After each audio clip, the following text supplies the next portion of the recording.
suis en compagnie justement de deux délégués du Québec, Jacob Schweda, c'est ça, et Gavin Boutroy. Bonjour à tous les deux. Je voudrais vous demander d'entrée de jeu, est-ce que vous souhaitez qu'il y ait effectivement une course au leadership aujourd'hui? Est-ce qu'il y ait un vote pour remplacer M. Mulcair? Absolument. Je pense que ça fait trop longtemps que le parti NPD, même depuis Jack, que le parti NPD vire vers le centre. Et il est temps que le parti reprenne conscience de ses valeurs progressistes. Et donc, je suis en faveur d'une course à la chefferie. Et vous, Jacob?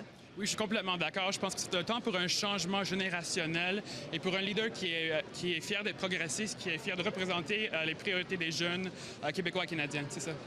On sent beaucoup, après avoir parlé à plein de jeunes ici, en tout cas, surtout les jeunes, qu'il n'y a pas beaucoup d'appui envers M. Mulcair. Est-ce que vous pensez que ça va être différent pour le caucus du Québec, pour d'autres membres de délégation à travers le Canada aussi?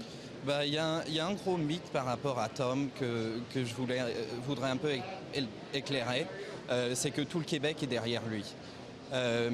Je suis de l'aile Québec, je suis le VP politique du GNDQ, de la section jeunesse du NPD au Québec.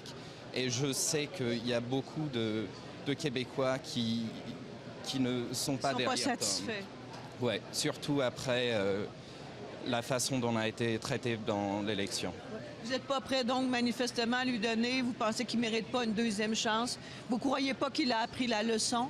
C'est ça, je pense pas qu'il a appris la leçon, puis je pense qu'il faut donner la chance à quelqu'un qui est fier de faire des investissements sociaux, qui n'est pas prêt à dire qu'il faut avoir l'austérité ou le déficit zéro.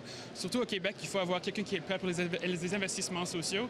Je pense que M. Mulcair, même s'il dit qu'il est prêt à faire ça, il n'y a pas vraiment la crédibilité pour les Québécois de quelqu'un qui est vraiment progressiste. Avez-vous en tête quelqu'un qui pourrait remplacer M. Mulcair éventuellement?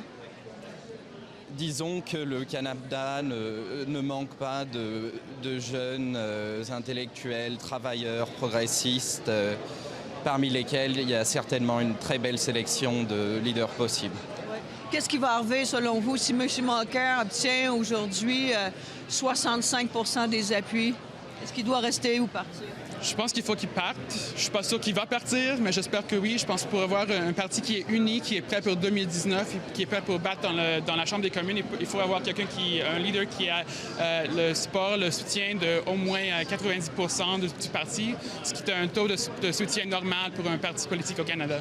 Fait que je pense qu'il faut qu'il parte avec ce taux.